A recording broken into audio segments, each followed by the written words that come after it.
Fairbanks Focus is a locally produced public affairs program created in part by University of Alaska Fairbanks, KTVF, and Fairbanks Economic Development Corporation.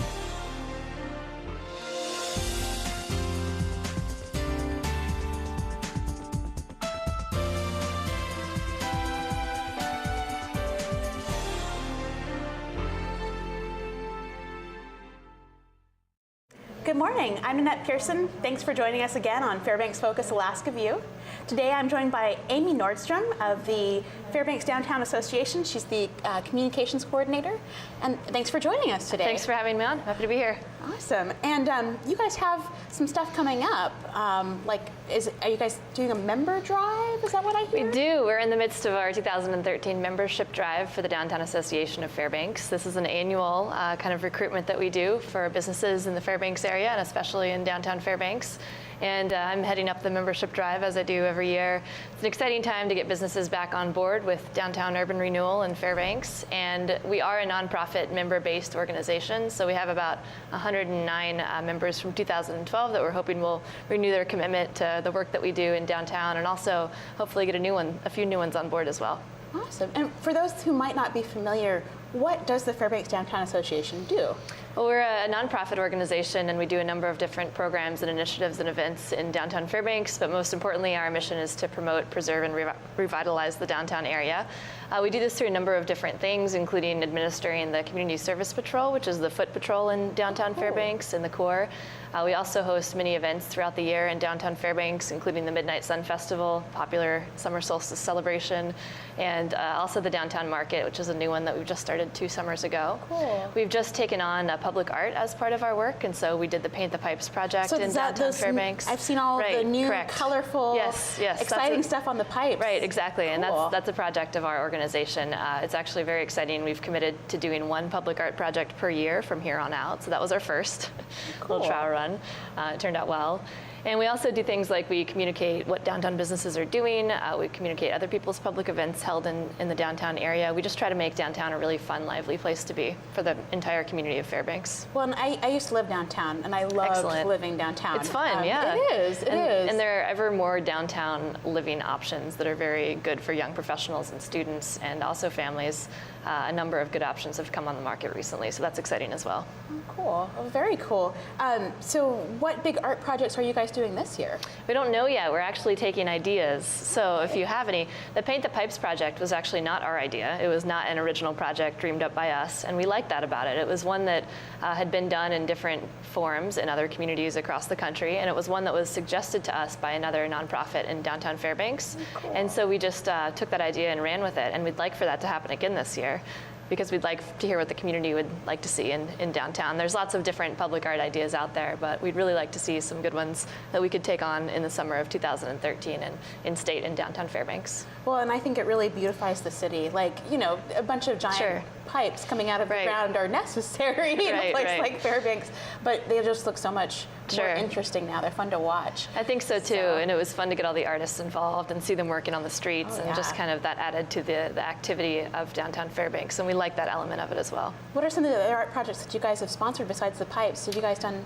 We have had kind of a stake in other public art projects. So last year I served on the FMATS, the Fairbanks Metropolitan Area Transportation System. They had a big commission as part of the Illinois Street Reconstruction Project to install a new piece of artwork in downtown Fairbanks, just north of the river, kind of in front of the Big I, between the Big I and the Immaculate Conception Church.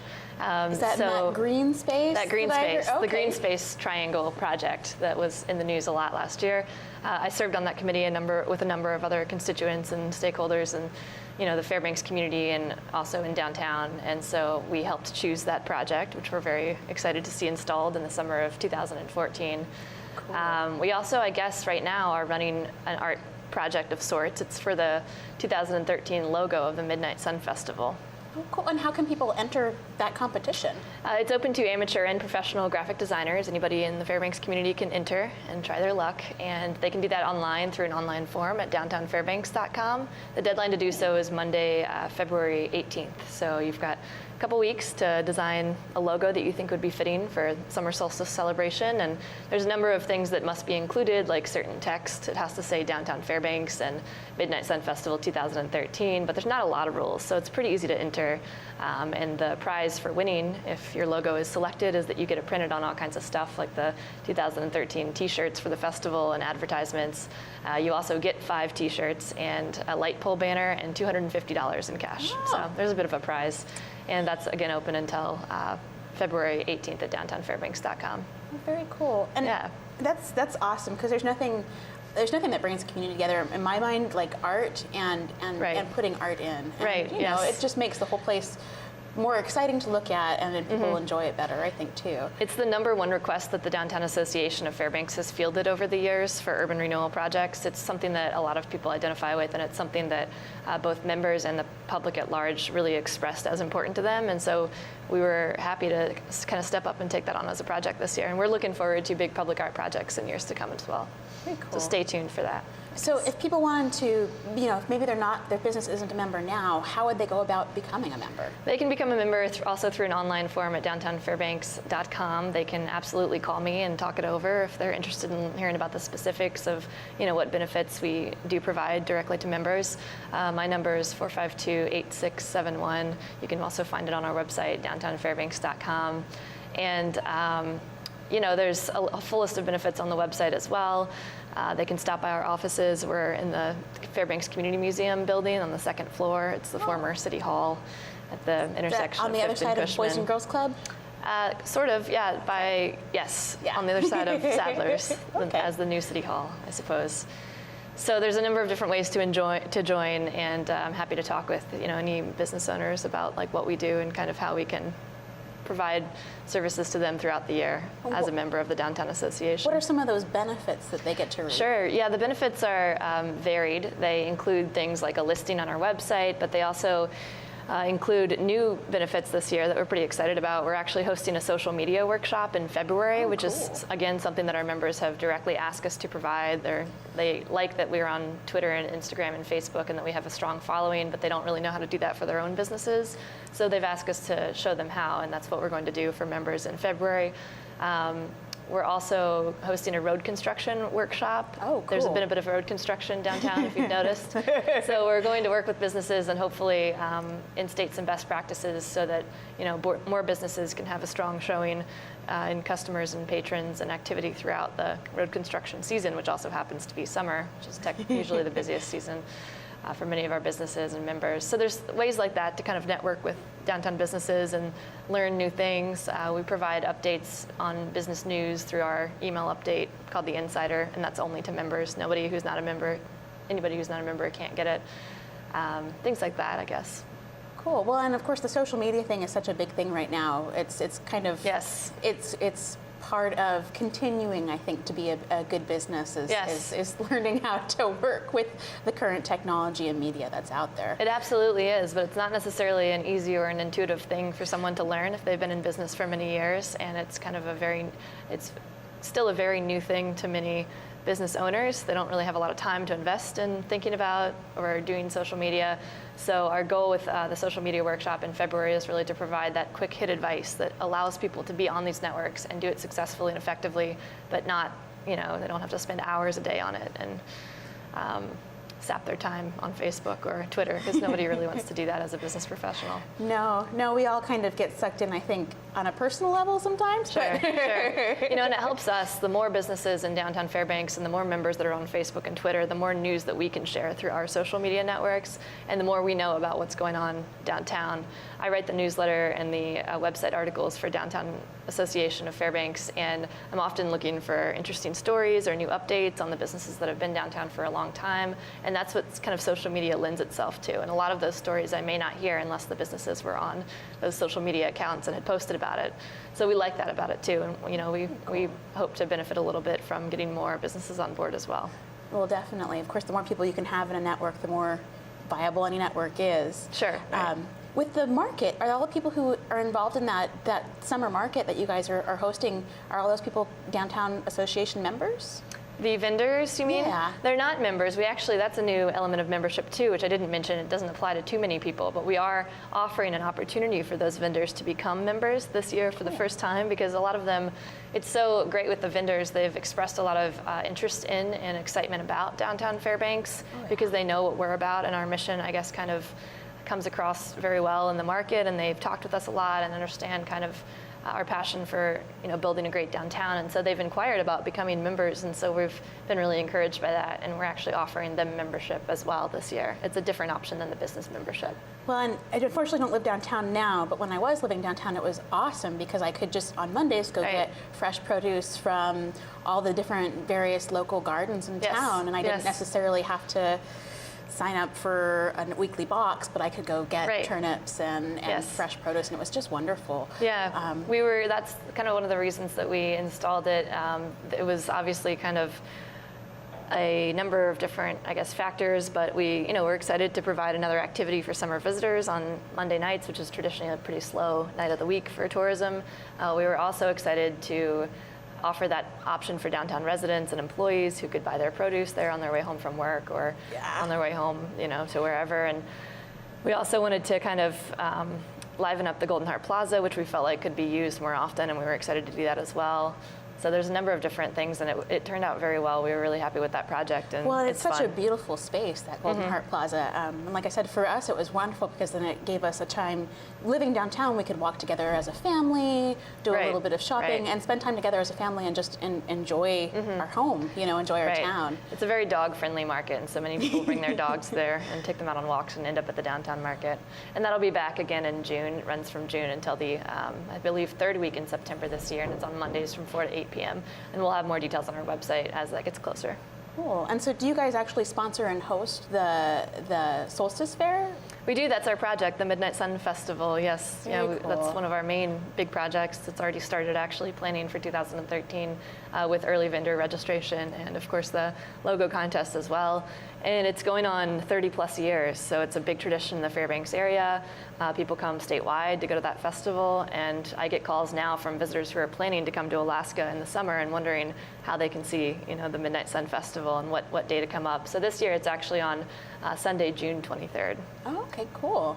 Very cool. And so do you guys do the rubber ducky race? We don't. That's actually part of Golden Days, which is the Greater Fairbanks Chamber of Commerce. Okay, cool. We're very happy that they host that downtown, and it's a great festival. Oh, yeah. Well, and it's so much fun. Again, a great thing to go do with your family, a great thing to go have fun and check out. So, right. I know we've enjoyed it a lot. So, so it's so much music going on, too. I'm always surprised by how much dancing you can go watch, how much music you can go watch, how many local bands. Right. It's like 3 stages, is that right, that you usually have set up? At the Midnight Sun Festival, yes. Yeah, we have 3. Yeah, and we're excited, of course, about the interim between now and summer. There's also a lot going on in downtown Fairbanks with regards to the Yukon Quest finish coming up here in February, and of course, the Open North American Championships, the sprint sled dog races in March, as well as Tired Iron and Iron Dog, and the snow machine races that we see every year. So we're excited about those as well. Very cool. And if people want to know more about that, they can just contact you again through the website and phone number? Yes, yep, that's the best way to do it, downtownfairbanks.com. If they're interested in finding us on social media, it's Downtown Association of Fairbanks on Facebook, DT Fairbanks AK on Twitter, and Downtown Fairbanks on Instagram now as well, which is our latest social media venture. Oh, very cool. And can people upload their own Instagram photos to your guys' site? They can hashtag it with Downtown Fairbanks. Awesome. Which is very fun to see, different filtered photos of different buildings and events downtown. It's been fun. What's up with the whole looking for love sign on that sign? I get asked that a lot. It's actually a completely independent project of us, but it was a group of local artists and architects who wanted to bring attention to the Polaris and the inactivity there. And I think they successfully did that, and then they just decided to leave the banner up, which it's still up there on the side of the Polaris building. I'm not sure if they have plans to take it down at this point or not. Yeah, I've seen it, and I've always just been like, what is going on exactly? But like you said, it definitely drew attention. So. It did. It got, a lot of community discourse started on what to do with that building and just ideas flowing, and it was a very interesting project. Very cool. And is there anything else you'd like our viewers to know? That we really have an open door at Downtown Association anytime throughout the year. Like I said, we're looking for public art projects right now. We're always curious and want to bring new people into the fold of the organization and our major events. So just stop by and see us or give us a call. Awesome. Well, it's been really great having you on the show, and I really appreciate you coming in. Thank you. And one more time, could you give them the website and the phone number? Sure, it's downtownfairbanks.com, and my email actually is amy@downtownfairbanks.com, or you can give us a call at 907-452-8671. Awesome. Thanks for coming on the show. Thanks for having me. Thanks for joining me again today at Fairbanks Focus Alaska View. Next up, we have Samantha Larson interviewing Adam Kranicki. Hello, and thank you for joining us again. My name is Samantha Larson with Fairbanks Focus Alaska View. Today, I have the pleasure of sitting down with Adam Kranicki, Intellectual Property Specialist at UAF. Adam, thank you for joining us. Well, thank you for having us. How are you this morning? I'm doing pretty well. How about yourself? Not too bad. Could have used maybe one more cup of coffee, but I think I'm doing okay. I had a 4-shot mocha, so I'm ready to go. Oh, I'm jealous. Well, Adam, if you would, tell us what it is that you do. I am the Intellectual Property Specialist for the university, and my key primary role at the university is to work with inventors that come up with new things as part of their research and help bring them to market. So for example, if someone comes up with a new device or composition or new business method, my job is to then take that, patent it, and then work with the inventor to get it out to market. This has potential benefits in the private sector as well as to future research at the university. So I'm really a bridge between industry and the university. Okay, so you're kind of the go-to middleman. I'm the middleman. Okay. And how many patents would you say that you guys put out on average a year? Well, on an average year, last year was our first full year of operation. And then last year we had 32 inventions disclosed at the university. From that, we patented and we filed provisionals on approximately 6 to 8 technologies that we thought had promise at the university and that could be patented. This year we look to do a few more than that. We'll probably be in about the 8 to 10 range for patents here at the university. And are any of the patents that you guys have put out in this past year or recently, are any of them household products that most of us might know commonly used? As far as the products that we produce, a lot of the products that we produce at the university are things for more entire industries. For example, transportation. One of the things that we're currently working on now is a volcanic ash model, so that airlines can take this model, use it as part of their prediction tools, and then predict where an ash cloud will be. Now, this would be important because whenever the Icelandic volcano erupted a few years ago, there were $7 billion in losses due to that volcanic eruption. And so what we're going to do is we're going to hopefully mitigate the overall damage to the airline industry from not being able to fly by being able to fly them around where the ash plume is. Another good example is we do a variety of hibernation research at the university. Therapeutic hypothermia is one of the things that we've worked on at the university. So if somebody gets into a car accident now, what we currently do is we give them oxygen, we give them blood, we try to give them chemicals in order to keep all their bodily functions in place. Right. And so we're just giving them stuff, and we only have minutes to get them to the hospital. Right. The new model is funded by NASA, U.S. military, and a couple other entities for going into hypothermia or slowing the metabolism down. If we can slow the metabolism down, we can buy them hours instead of minutes to get them to hospital to help them stabilize. That's amazing. And so we've done some good work with ground squirrels, and Kelly Drew is an amazing researcher at the university. And we hope in a few years that we can take the compositions that we've already produced and then get them to the next stage, get them through the FDA trials, and then hopefully produce a good commercial product that saves lives. That's amazing. Now, is this something that NASA and the military first started using, and your program is kind of adopted, or? The way that the research typically goes is you start off at a basic research stage. We're just trying to find a discovery. Does this work? We know that generally that ground squirrels here in Alaska, they hibernate in the winter. How do they hibernate and then come out of hibernation with no neurological damage whatsoever? That would be the first stage of the research. The next stage of the research is you basically try to translate that for humans. You try to take what they're doing and replicate it in some way. And we're starting to see we're starting to identify what chemicals and things work to induce this type of therapeutic hypothermia. And then we're hopefully the next stage will be translating that for human use. That's amazing. That is really interesting. I think that would probably save a lot of lives and also help to produce a lot more medical and technological advances. So I'm going to have to look into that some more. Yeah, we hope. And there are other great things that we do at the university. We have one researcher at the university that I talk to him regularly, and he probably produces maybe 3 to 4 inventions a year Really? that he comes up with, and things that would be great for everyday use. One of the things that we typically do is we send out survey crews to map out what the condition of a road is. And other companies, what they're doing is they're taking these devices and they mount this device to the back of a van and they drive down a road, or they take an optical video, and they have to have engineers that sit there and process the data. What we were looking into is ways to automate the data and to do all the data processing, to figure out where the cracks are in the roads, where the potholes are, things like that. And what we're hopefully going to take it to the next step is fly an unmanned aerial vehicle over an area, or possibly a plane over an area, and map an entire community. So you can not only see one road in the community, you'll be able to see all the roads, the crack. We can even get it down to seeing the cracks in the sidewalk.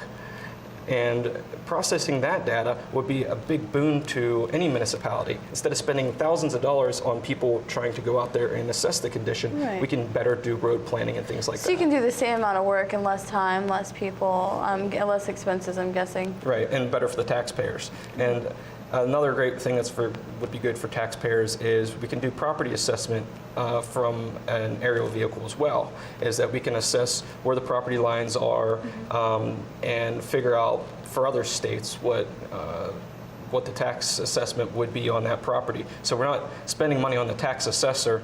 Unfortunately, we're still going to be just spending money on the taxes, which would actually save us money as well. It's still an improvement, though. I mean, it's still an improvement if you're saving money and, still getting the same result. I wanted to touch base a little bit on the rocket range. It's my understanding that UAF is the only place in the world that does it. Is that correct? We are the only university-owned rocket range in the entire world. That is correct.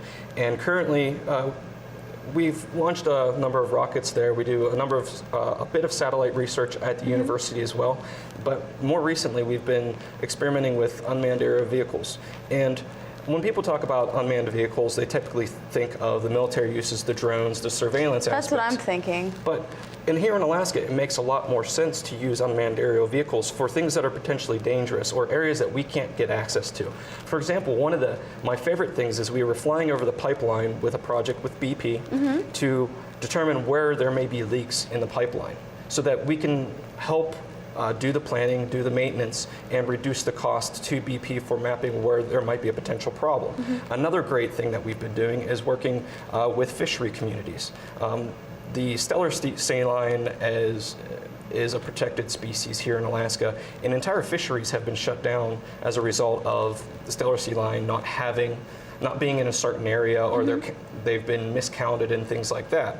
What we've done is we've taken unmanned vehicles, flown them over certain areas, and we can count how many sea lions are there by using thermal imagery. And so what we can do is prove that, yes, there are the sea lions here. We don't disturb their natural habitat because we're flying hundreds of feet up over top of them. And then we can help reestablish and reopen the fishery. And so this is a great thing, because this is $1 billion industry here in Alaska. So not only do we benefit them through the technology directly, the technology has benefits in itself in the research that we do. That's amazing. And just one last thing on the topic, where does the funding come from for all these programs? And the federal research, there's federal and state-sponsored research, and a lot of the research is sponsored by the federal and state government. There are a number of industry partners that are sponsoring new projects with us, such as, like I had mentioned, BP is sponsoring another project. As far as our initiative, we are sponsored out of the foundation, the UA Foundation, and partially out of UAF as well.